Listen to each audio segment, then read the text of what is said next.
Malam Shalom. Malam ini kita akan belajar kembali, bertemu kembali dengan kami, supaya kebenaran firman Tuhan dinyatakan lewat media ini. Saudaraku, apapun situasi saudara hari ini, mungkin saudara di dalam kesesakan, ketakutan, kekhawatiran. Bahkan ketika saudara berada di rumah sakit sekalipun, yakinkan saudara, percaya kepada Tuhan, percaya campur tangan Yesus yang melindungi dan juga memulihkan, menyembuhkan saudara. Malam ini kami akan turut campur tangan untuk mendukung segala apa yang saudara alami hari ini. Ya, percaya kepada Tuhan bahwa Tuhan Yesus tidak pernah meninggalkan saudara. Untuk itu, saudaraku, kami mengajak supaya kita bersama-sama untuk belajar kebenaran firman Tuhan. Namun sebelum kita masuk kepada kebenaran itu, kita angkat satu pujian kepada Allah. Engkau terlebih besar, bahwa Yesus yang terlebih besar. Haleluya. Ini menjadi kerinduan kita, saudara. Akhir zaman yang kita hadapi hari ini menjadi zaman yang terakhir.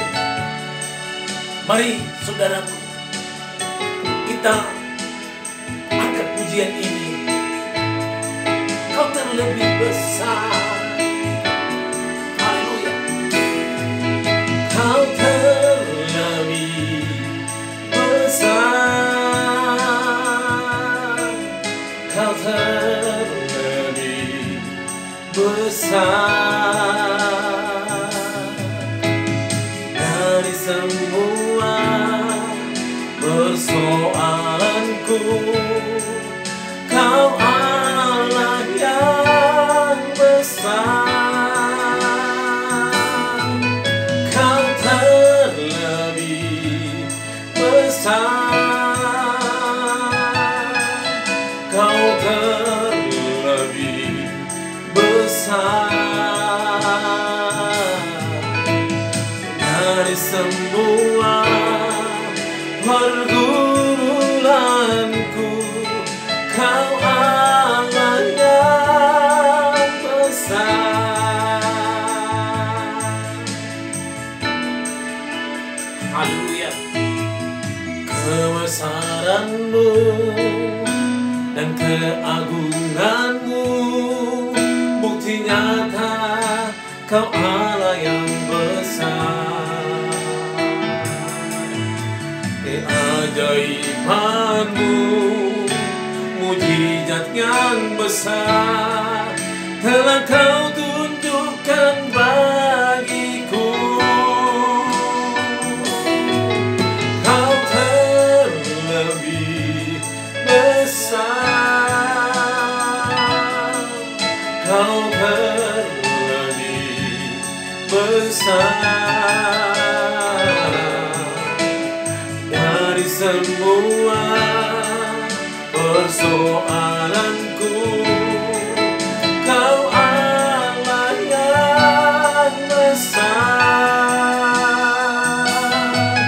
Kau terlebih besar. Kau terlebih besar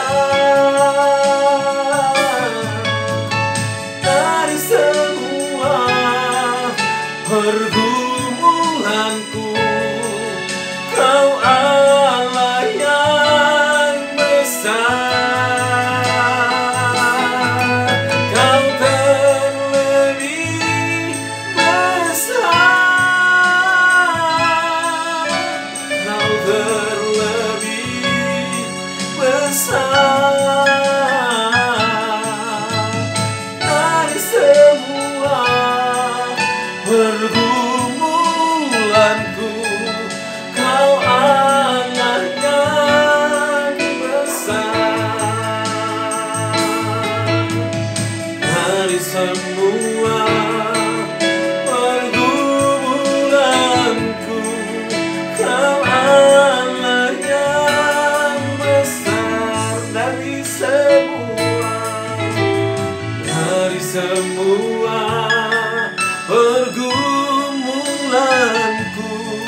yang terlebih besar ya Tuhan. Dari setiap pergumulan kami. Untuk itu ya Tuhan, kami menyerahkan segala hidup kami. Segala persoalan pergumulan ini kepada Tuhan. Kami tahu Tuhan Engkau sanggup memelihara kami. Dan sampai hari ini Tuhan, oleh karena pertolongan Allah yang besar, sehingga kami dimampukan untuk menghadapi zaman akhir ini. Adalah zaman yang akan semakin hari semakin mengalami kesusahan. Untuk itu ya Tuhan, mari Engkau campur tangan supaya kami benar-benar mampu berjalan bersama-sama dengan Tuhan. Sebab itulah ya Tuhan, sebab Engkaulah Tuhan menjadi kekuatan kami. Terima kasih Bapa. Segala tipu daya setan iblis yang mau mencoba mengalihkan kami perintahkan keluar dalam nama Tuhan Yesus Kristus. Terima kasih Bapa. Berbicaralah Engkau kepada setiap kami lewat persekutuan untuk boleh kami belajar firman Allah, supaya kami menjadi alat di tangan Tuhan. Urapilah hamba-Mu. Segala perkataan yang keluar dari mulut lidah ini, semuanya berasal dan bersumber daripada Tuhan. Dalam nama Tuhan Yesus Kristus, kami berdoa dan mengucap syukur. Haleluya. Bersama kita katakan amin. Haleluya. Bertemu kembali dengan kami saudaraku. Ya, ada banyak hal yang mau kita belajar. Belajar membaca kebenaran firman Tuhan. Ya, belajar bagaimana rencana Tuhan dalam hidup kita untuk menghadapi segala sesuatu yang bakal terjadi di dalam hidup kita ini. Saya percaya bahwa pertolongan yang besar dari Allah akan memampukan saudara, supaya saudara adalah orang-orang yang menjadi pilihan Tuhan.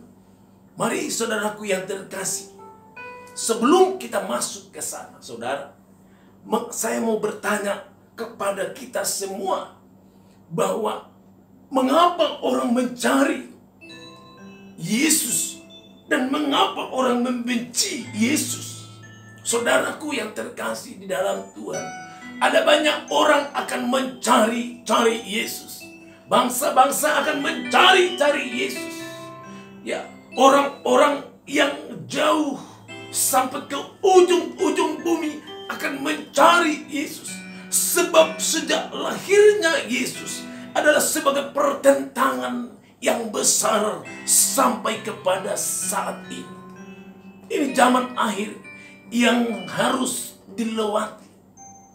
Ya, saudaraku, ada 3 yang membuat hati semua orang tercengang melihat dan menyaksikan bagaimana ajaran itu. Yang pertama adalah Yesus berkata, kasihanilah musuhmu seperti dirimu sendiri. Saudara, bagaimanakah kita mengasihani musuh kita seperti diri kita? Ya, maka pertanyaan yang besar sekali. Ada apa dengan ajaran Yesus? Apa yang membuat ajaran itu menjadi dicari orang dan juga dibenci oleh orang? Saudara, ajaran yang kedua adalah jika dilempar engkau dengan batu, balaslah melemparnya dengan pisang. Ya, saudara, apa mungkin bila kita dilempar orang lain dengan batu, kita balas dengan melempar dengan pisang? Ada apa ajaran ini? Dan yang ketiga adalah bila pipi kirimu ditampar, saudara, berilah pipi yang kanan. Ini benar-benar 3 langkah di depan dari ajaran doktrin manapun, saudara. Ajaran Yesus itu 3 langkah di depan dari segala ajaran yang ada di muka bumi ini, saudaraku. Ya, maju 3 langkah, saudara, untuk membuat manusia akan terkejut dengan apa yang disampaikan oleh Yesus. Maka banyak orang mencari, saya mencari, saudara juga mencari, ada apa dengan ajaran ini? Mengapa seolah-olah bertolak belakang, ya, di luar daripada akal manusia, saudara. Tetapi mari, saudaraku, kami mengajak Bapak Ibu yang dikasihi Tuhan, ya, saudara yang muda kecil, dimanapun saat ini berada, siapapun saudara, Yesus tidak memandang, ya, latar belakang saudara. Siapakah saya? Yesus tidak memandang itu. Tetapi ikutlah dengan Yesus. Yesus katakan, ikutlah dengan aku, maka akan kujadikan engkau menjadi penjala manusia. Itulah Yesus memanggil murid-murid. Saudara, malam ini kita banyak harus membaca kebenaran firman Allah, supaya kita tidak kehilangan, ya, harapan, kehilangan kekuatan. Karena hari-hari ini dikatakan oleh Alkitab adalah hari-hari yang semakin jahat. Bahkan banyak hamba-hamba Tuhan juga yang hari-hari ini semakin melakukan kejahatan. Ya, saudara, peristiwa yang ada di Surabaya adalah seorang hamba Tuhan yang sangat terkenal dengan memiliki jemaat yang ribuan. Tetapi apa yang saudara lihat, semua kita tahu bagaimana dia memoles firman itu. Ya, ternyata dia masuk perangkap iblis, saudara. Dan oleh sebab itu kita diarahkan supaya kita menguji roh yang memberitakan kebenaran firman Allah. Saudara, jangan percaya Yesus ada di sana. Yesus saya melihat di sana. Ya, saya menyaksikan dia. Dia menyampaikan perkataan. Dia menyampaikan perintah. Saudara, semua itu sudah tidak berlaku lagi penglihatan-penglihatan. Ya, saudaraku, yang harus kita renungkan sepanjang waktu, bagaimana Yesus membawa kita, mempersiapkan saudara menghadapi zaman yang semakin sukar ini. Baik, saudaraku yang terkasih dalam Tuhan, saya mau dibacakan kitab Wahyu pasal yang ke-12 ayat yang ke-3. Kalau bisa dari ayat yang pertama sampai ayat yang ke-6. Ya, supaya kita dapat memahami apa yang dimaksudkan di dalam kebenaran firman Tuhan saat ini. Silakan dibacakan. Begini firman Tuhan, Wahyu 12 ayat 1 sampai 6. Ya. Maka tampaklah suatu tanda besar di langit. Seorang perempuan berselubung matahari dengan bulan di bawah kakinya, dan sebuah mahkota dari 12 binatang di atas kepalanya. Maaf. Dari 12 bintang di atas kepalanya. Yang kedua terus. Ia sedang mengandung dan dalam keluhan dan pemberitaannya hendak melahirkan. Ia sedang mengandung dan dalam keluhan dan penderitaannya hendak melahirkan. Ia berteriak kesakitan. Yang ketiga. Maka tampaklah suatu tanda yang lain di langit. Iya, tanda di langit. Dan lihatlah seekor naga merah padam yang besar. Yang besar. Berkepala 7. Bertanduk 10. Dan di atas kepalanya ada 7 mahkota. 7 mahkota. Dan ekornya menyeret sepertiga dari bintang-bintang di langit, dan melemparkannya ke atas bumi.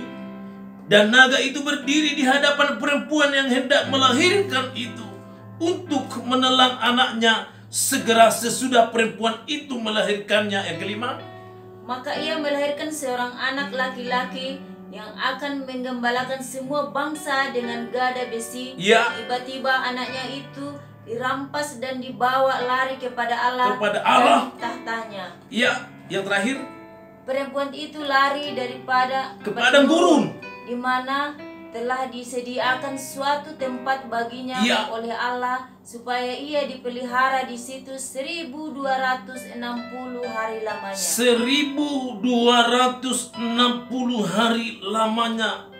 42 bulan berbicara antikris, 3,5 tahun, saudaraku. Mari kita masuk ke dalam ayat yang ketiga, menjadi topik yang besar yang mau kita selidiki saat hari ini, saudara. Yang ketiga, maka tampaklah suatu tanda yang lain di langit, dan lihatlah seekor naga merah padam yang besar, berkepala 7 dan bertanduk 10, dan di atas kepalanya ada 7 mahkota. Ya, ada 7 mahkota ini berbicara.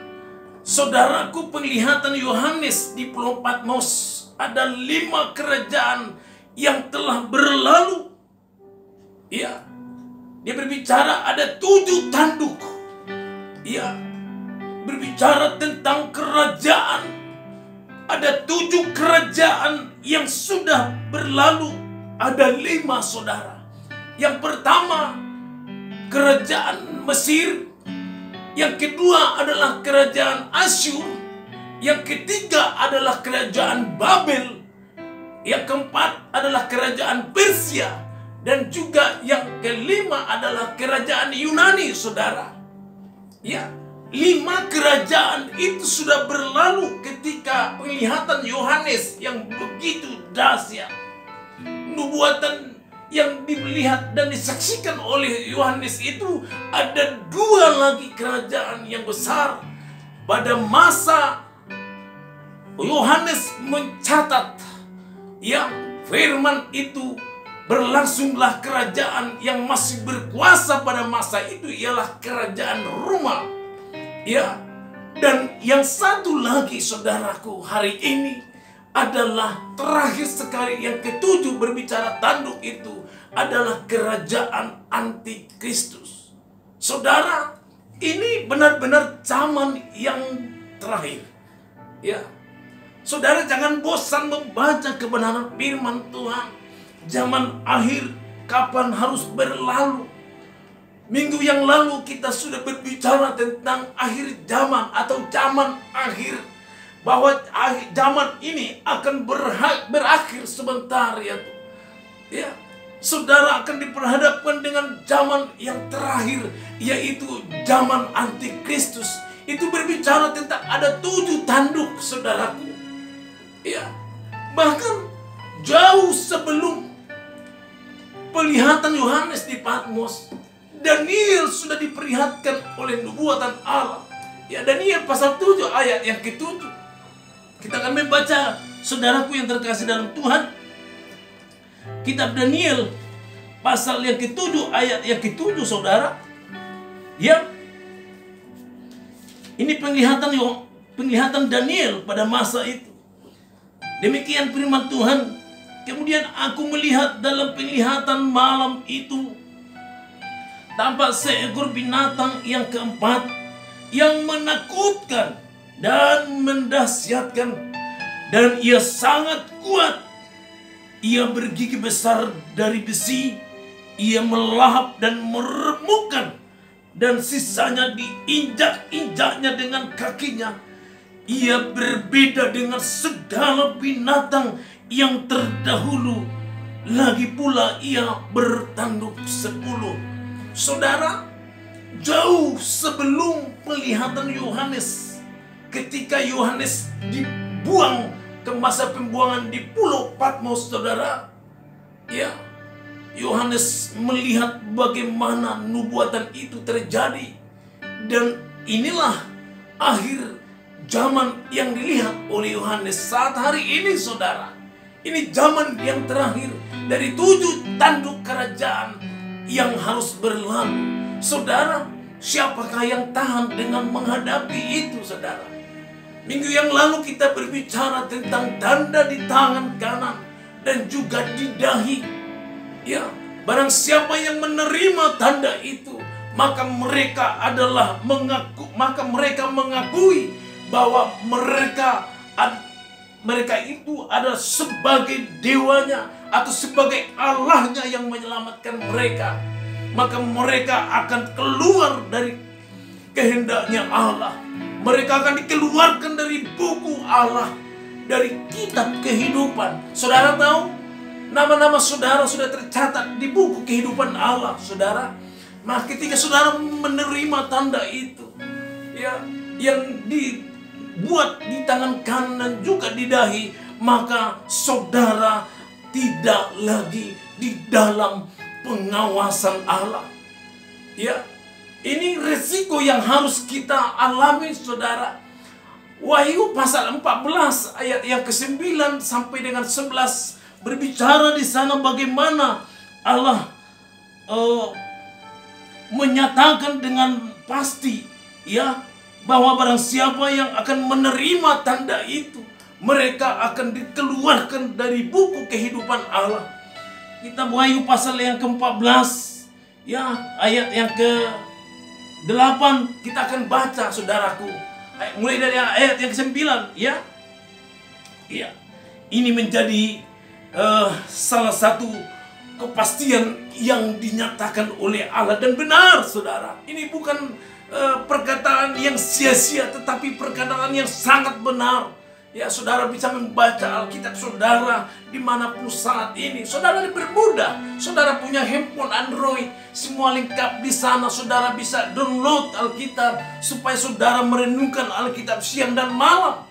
Ya, Wahyu pasal 14 ayat yang ke-9 ayat dan sampai ayat yang ke-11. Demikian firman Tuhan. Ya, silakan dibacakan kalau sudah menemukan ayat yang ke-9. Pemberitahuan tentang penghakiman. Ya. Yang ke-9, dan seorang malaikat lain, malaikat ketiga, menyusul mereka dan berkata dengan suara nyaring, ya, jikalau seorang menyembah binatang dan patungnya itu, ya, dan menerima tanda pada dahinya atau pada tangannya, ya, maka ia akan minum dari anggur murka Allah, ya, yang disediakan tanpa campuran dalam cawan murni murkanya.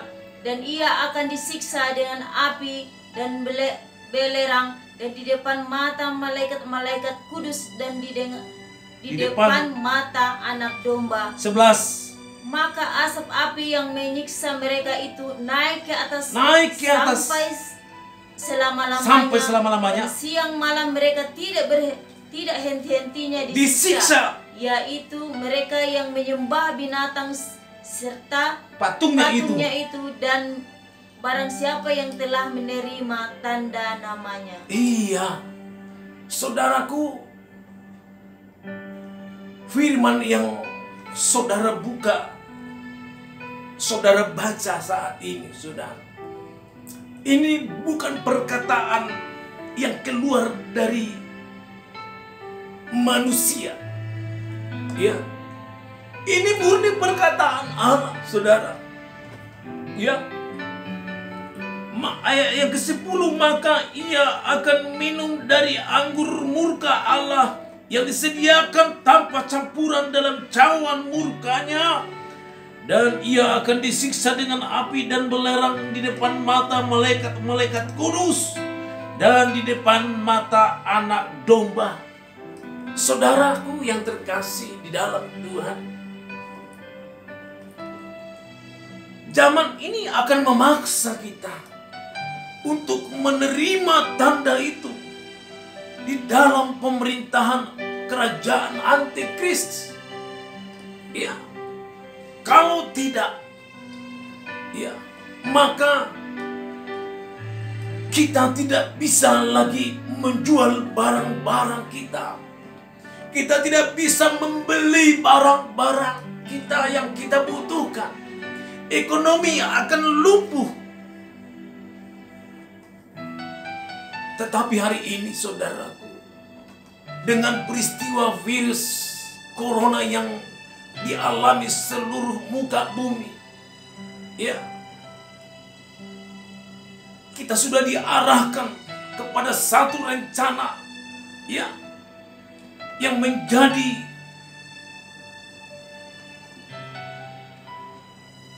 program yang sudah dirancang oleh orang-orang Illuminati.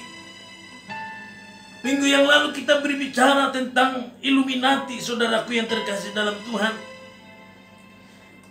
Mereka sudah menata dunia yang baru, ya, the new world order. Ya, kalau pemerintahan kita, ya, sudah mengatakan bahwa saat ini masyarakat Indonesia akan mengalami new normal, saudara. Ya, hal yang baru. Ya, kita dikondisikan baru dengan keadaan corona ini, saudara.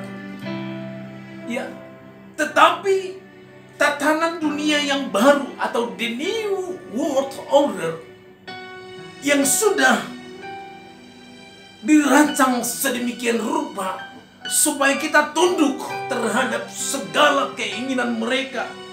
Ya, satu yang menjadi tatanan yang baru yang boleh kita saksikan, saudaraku yang terkasih dalam Tuhan, bahwa tatanan yang baru ini diakui salah seorang mantan Menteri Pertahanan Kanada, ya, Paul Hellyer, menyebutkan Illuminati itu nyata adanya.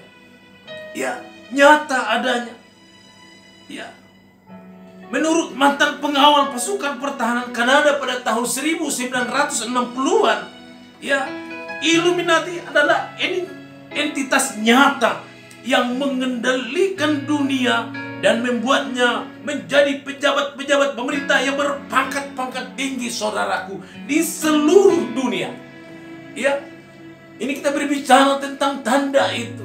Minggu yang lalu kita berbicara tentang tanda itu.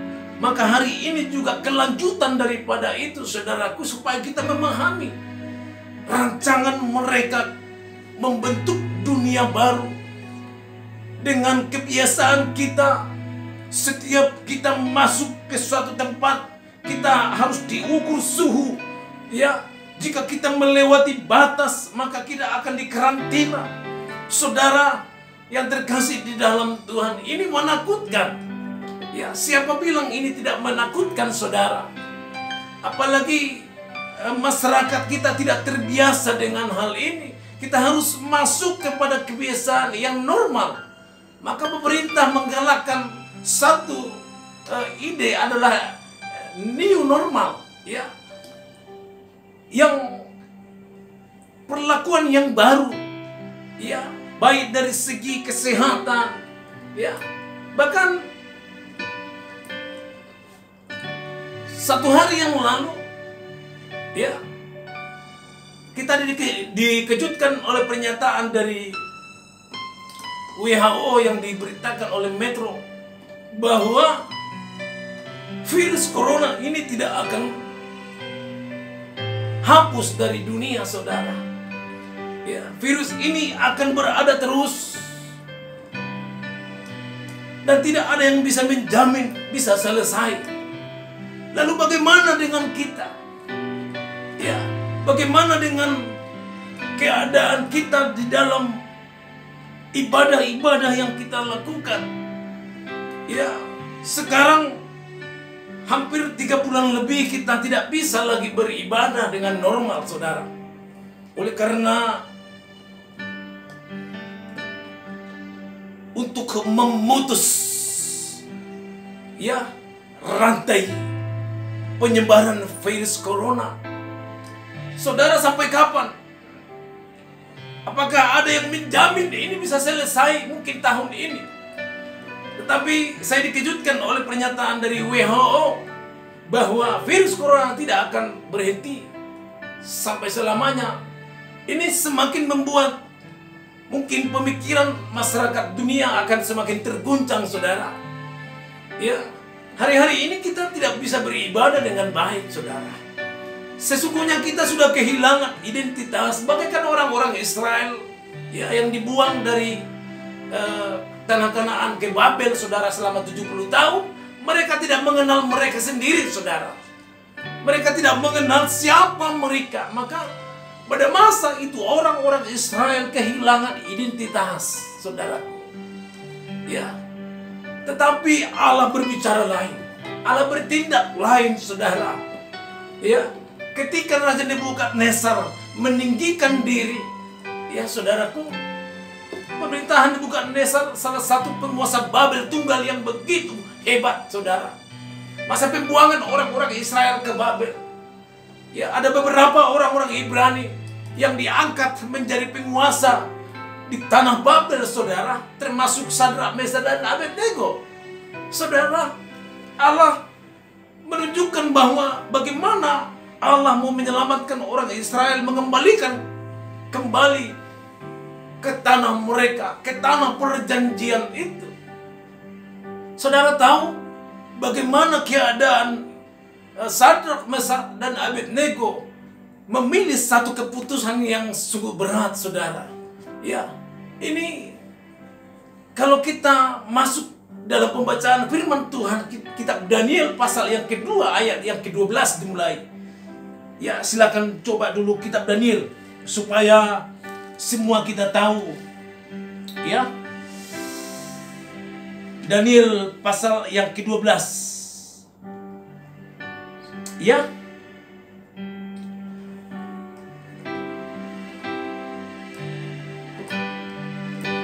saudaraku yang terkasih dalam Tuhan,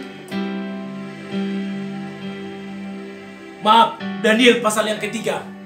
Ya, kita baca kitab Daniel pasal yang ketiga. Ya, ada di sana judulnya perapian yang menyala-nyala. Ya, bagaimana mereka diperhadapkan ke dalam perapian yang menghanguskan itu. Ya, kita akan mulai baca dari ayat yang ke-10. Ya, silakan. Daniel pasal yang ketiga, ayat yang ke-10 dimulai. Sudah menemukan? Ya, silakan. Baik, saya akan bacakan untuk kita semua. Daniel pasal yang ketiga, ayat yang ke-10. Tuanku Raja telah mengeluarkan titah bahwa setiap orang yang mendengar bunyi sangkakala, seruling kecapi, rebab, gambus, serdam, dan berbagai-bagai jenis bunyi-bunyian harus sujud menyembah patung emas itu. Dan bahwa siapa yang tidak sujud menyembah akan dilemparkan, dicampakkan ke dalam perapian yang menyala-nyala. Ada beberapa orang Yahudi yang kepada mereka telah Tuanku berikan pemerintahan atas wilayah Babel. Ini berbicara ketika Raja Babel Nebukadnezar memberikan kuasa kepada Sadrak, Mesak, dan Abednego, dan masyarakat Babel memprotes raja. Ya, saya ulangi kembali ayat yang ke-12. Ada beberapa orang Yahudi yang kepada mereka telah Tuanku berikan pemerintahan atas wilayah Babel, ya ini Sadrak, Mesak, dan Abednego. Orang-orang ini tidak mengindahkan titah Tuanku, ya Raja. Mereka tidak memuja dewa Tuanku dan tidak menyembah patung emas yang telah Tuhan dirikan. Sesudah itu Nebukadnezar memerintahkan dalam amarahnya dan geramnya untuk membawa Sadrak, Mesak, dan Abednego menghadap. Setelah orang-orang itu dibawa menghadap raja, berkatalah Nebukadnezar kepada mereka, apakah benar, hai Sadrak, Mesak, dan Abednego, bahwa kamu tidak memuja dewaku dan tidak menyembah patung emas yang kudirikan itu? Saudara, raja bertanya langsung kepada mereka di hadapan mereka. Ya, mampukah saudara diperhadapkan dengan perapian yang sudah di depan mata ada kematian? Ya. Lalu tawaran Raja Nebukadnezar kepada mereka ayat yang ke-15. Sekarang jika kamu bersedia, demi kamu mendengar bunyi sangkakala, seruling kecapi, rebab gambus, serdam, dan berbagai-bagai jenis bunyi-bunyian, sujudlah menyembah patung yang kubuat itu. Tetapi jika kamu tidak menyembah, kamu akan dicampakkan seketika itu juga ke dalam perapian yang menyala-nyala. Dan dewa manakah yang dapat melepaskan kamu dari dalam tanganku? Kata Nebukadnezar, saudara. Seorang raja berbicara ibarat seorang presiden kita berbicara di hadapan kita, harus menyembah patung yang dia buat, saudara. Ketika itu, ya, bagaimana perasaan Sadrak, Mesak, dan Abednego menghadapi itu, saudara? Di depan mata, ya, virus corona tidak di depan mata, saudara. Saudara tidak bisa melihat, saudara tidak bisa merasakan. Tapi ketakutan saudara melebihi orang-orang yang tidak mengenal Allah. Tuhan sangat benci terhadap sifat kita ini. Adalah sifat-sifat yang pengecut terhadap Allah. Sifat-sifat yang munafik terhadap Allah. Saudara, lihat Sadrak, Mesak, dan Abednego. Jangan berbicara itu dulu. Dulu dan sekarang itu masih berlaku, saudara. Ini yang kita hadapi hari ini, saudara. Ini belum lagi virus corona yang kita rasakan ini. Begitu ketakutan luar biasa. Sampai kita tidak bisa bertemu tatap muka antara gembala dengan jemaat, bersalaman tidak bisa, saudara. Semua harus pakai masker. Semua kita harus diatur sedemikian rupa. Saya tidak mengatakan itu tidak baik, itu baik. Tetapi alangkah lebih baik saudara memiliki iman yang kuat.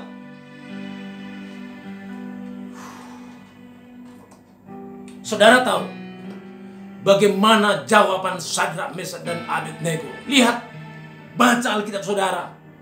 Ini bukan dongeng, saudara. Ini bukan cerita fiktif. Saudara, kalau cerita dongeng sangat enak kalian dengarkan.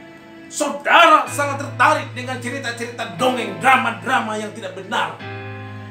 Ya, cerita-cerita fiksi saudara mau. Perhatikan ayat yang ke-16, saya lanjutkan. Supaya saudara mengerti. Dan supaya saya juga mengerti, saudara. Saya tidak hanya membaca, tapi saya harus mengerti dan melakukannya. Lalu Sadrak, Mesak, dan Abednego menjawab Raja Nebukadnezar, tidak ada gunanya kami memberi jawab kepada tuanku dalam hal ini. Apakah mereka lancang berbicara kepada raja seperti itu, saudara? Mulut mereka sudah dikuasai oleh mulutnya Allah. Sesungguhnya perkataan mereka sudah menjadi perkataan Allah itu sendiri. Maka mereka berani menentang Raja Nebukadnezar yang sangat kuat pada masa itu. Tidak ada satupun orang yang sanggup mengalahkan mereka.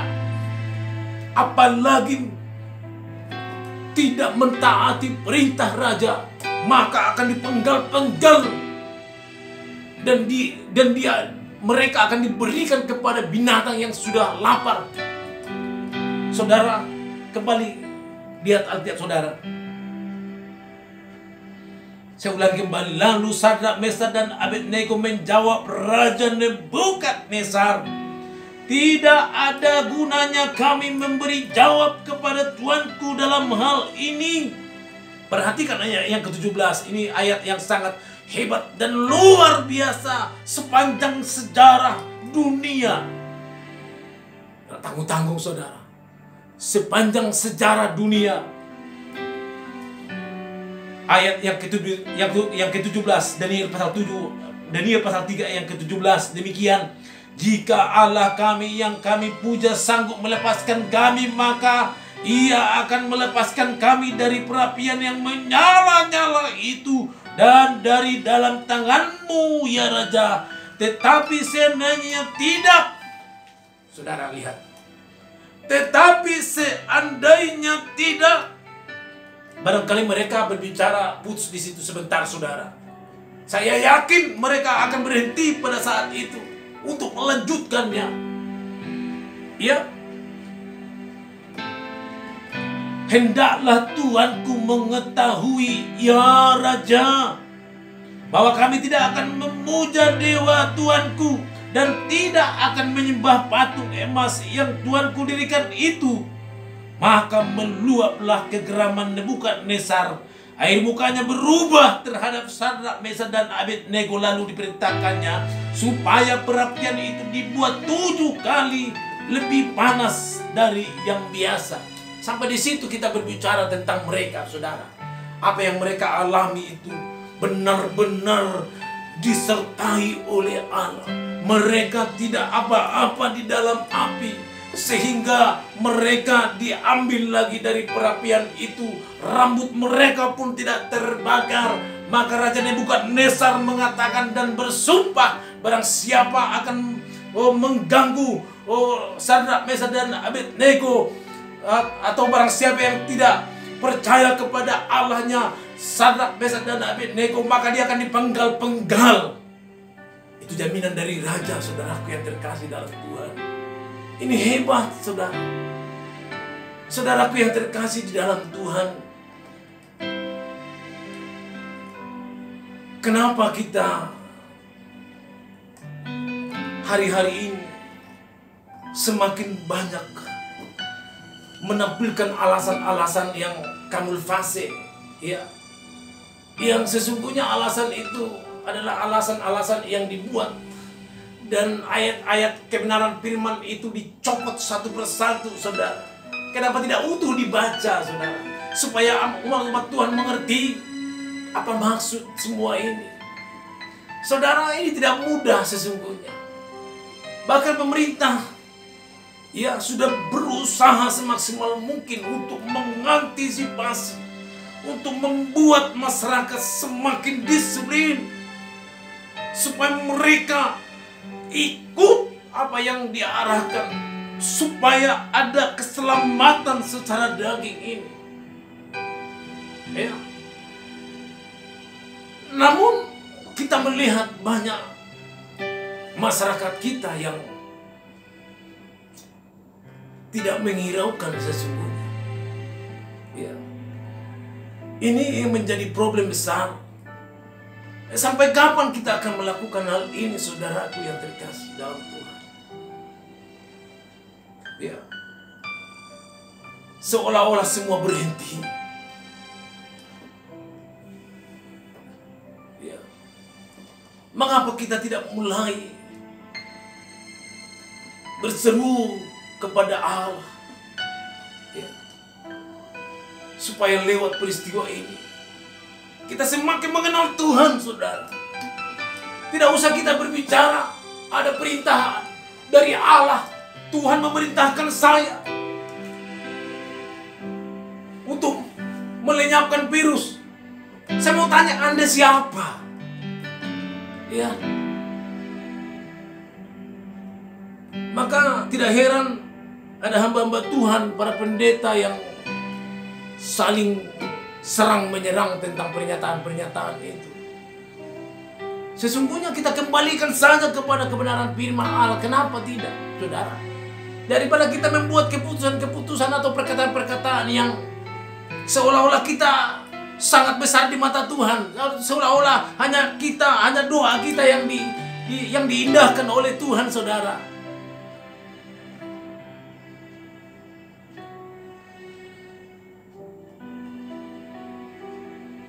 Saudaraku yang terkasih di dalam Tuhan, kami mengajak saudara untuk bagaimana pengorbanan Yesus di kayu salib. Ya.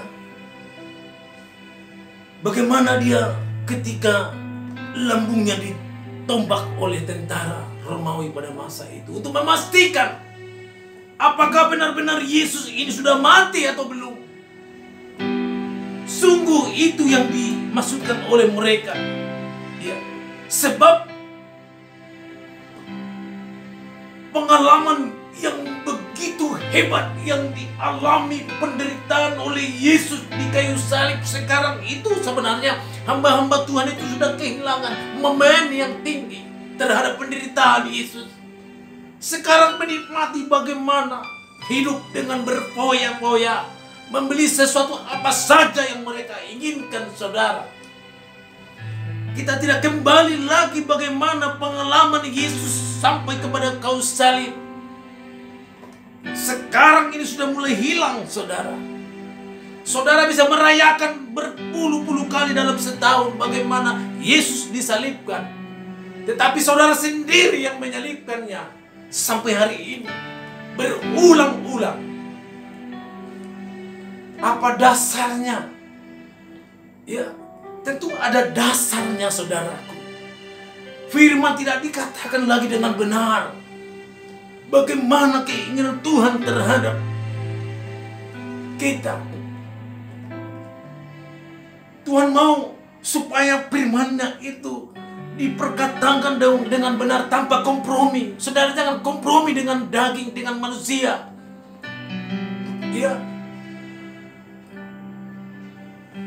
Tahu saudaraku, kalau kita alihkan sedikit tentang siapa orang yang menusuk lambungnya Yesus, saudara. Dia adalah salah seorang tentara Romawi yang menjaga pada masa itu. Namanya ada Longinus, ya. Longinus dicatat di dalam sejarah peradaban. Ya, Alkitab tidak mencatatnya sedemikian rupa. Ya, orang yang menusuk lambung Yesus yang memiliki problem penglihatan pada masa itu. Seketika itu, ketika dia tombak lambung Yesus, terperciklah darah itu ke matanya Longinus. Maka saat itu mata Longinus pulih kembali. Tetapi Alkitab tidak mencatat. Kenapa? Karena peristiwa itu, ya, tidak langsung disaksikan oleh Longinus kepada orang-orang yang ada di sana, saudara. Tetapi dia menceritakan setelah kemudian. Maka Alkitab sangat hati-hati dalam mencatat itu. Ya. Dan murid-murid Yesus termasuk Matius, Markus, Lukas, Yohanes sangat hati-hati mencatatkan itu. Sebab harus disaksikan 1-2 orang saksi. Saudaraku yang terkasih di dalam Tuhan, mengapa itu dilakukan? Supaya mereka tahu bahwa apakah Yesus ini benar-benar mati. Sebab ada perintah dan permintaan dari orang-orang Yahudi supaya kaki ketiga orang itu harus dipatahkan. Saudara tahu, yang paling awal mati disalib di antara mereka ini adalah Yesus sendiri. Maka mereka tidak mematahkan kaki Yesus. Mereka membuktikan menombak lambung Yesus. Apakah dia benar-benar mati? Secara logika, saudara, kalau lambung ini sudah robek dan keluar darah dan air dari lambung ini, maka itu mengakibatkan, ya, sendi atau yang berkaitan dengan tubuhnya yang sangat rentan ini tidak akan bakal bisa hidup kembali, atau dia akan mati. Sebab robekan itu begitu hebat, sampai lambungnya robek dan juga mengeluarkan air dan darah, saudara. Air dan darah dalam satu luka itu terpisah, saudara. Itu menggambarkan bagaimana darah Kristus yang menyelamatkan saudara. Bagaimana air itu membaptis saudara dan saya di dalam namanya. Itu berbicara bagaimana darah itu menjadi tanda buat saudara dan saya. Tidak ada lagi tanda yang lain, saudara. Dan dari sanalah jemaat-jemaat Tuhan diambil, saudara, sebagai mempelai perempuannya, saudara. Bagaikan Adam ketika dia tertidur, Allah menciptakan perempuan itu. Allah membuat Adam tertidur dan mengambil satu tulang rusuknya, dan dibuatlah seorang penolong baginya. Saudara bayangkan kalau Adam ketika itu duduk-duduk, Allah mencabut tulang rusuknya itu, apakah dia tahan, saudara? Berbicara Adam sedang tertidur. Yesus selalu membicarakan bahwa tertidur itu disamakan Yesus adalah mati, atau orang yang mati itu Yesus samakan itu adalah orang yang tertidur. Sama seperti Lazarus, saudara. Lazarus 4 hari sudah mati. Secara logis kalau orang miskin mati 4 hari itu sudah bau, saudara. Beda kalau orang kaya pada masa itu, mereka akan dibuat rempah-rempah supaya tahan lama atau diawetkan, saudara.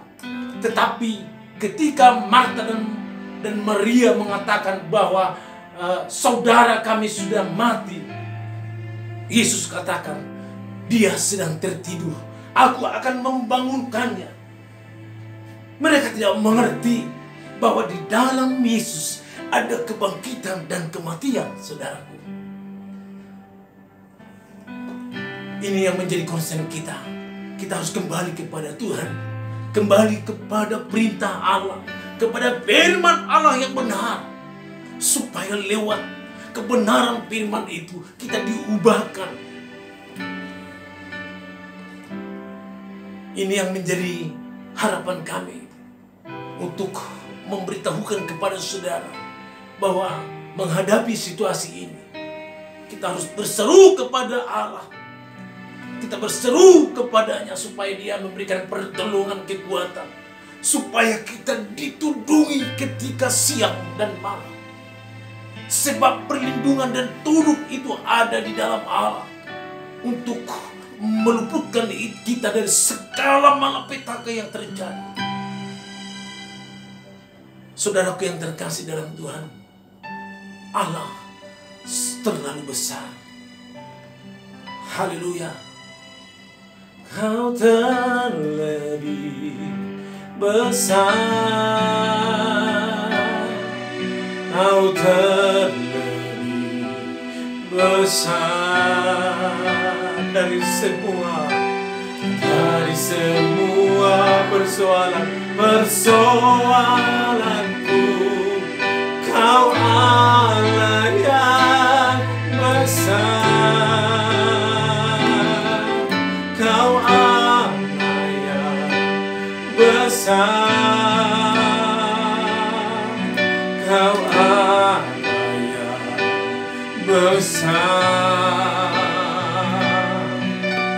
Dari semua pergumulanku, Kau Allah yang besar. Dari semua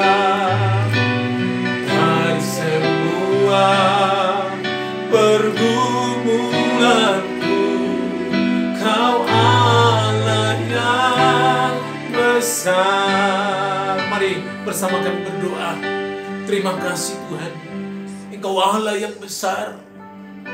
Dari segala persoalan kami, Engkau Allah yang besar dari segala pergumulan kami. Ketika kami merasakan kami adalah orang yang tersendiri dan menyendiri, tetapi Engkau katakan, jangan takut anakku, aku ada di sini. Tuhan selalu menjaga kita, asalkan kita benar-benar berseru kepada Allah.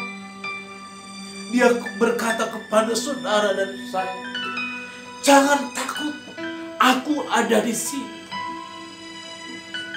Itulah yang menguatkan kita untuk terus berada di dalam rancangan Tuhan yang besar, yang sanggup memulihkan kita semua. Terima kasih Bapa. Biarlah Tuhan Engkau membuat kami mengerti apa yang Tuhan mau dalam hidup kami. Hamba-Mu sudah selesai berbicara. Segala kuasa setan iblis yang mau mencoba membuat kami dalam ketakutan, kekhawatiran, dalam nama Tuhan Yesus kami perintahkan keluar dari hidup kami. Terpujilah Tuhan hari ini sampai Yesus datang yang kedua kali, menjemput kami, membawa kami masuk ke dalam Yerusalem yang baru.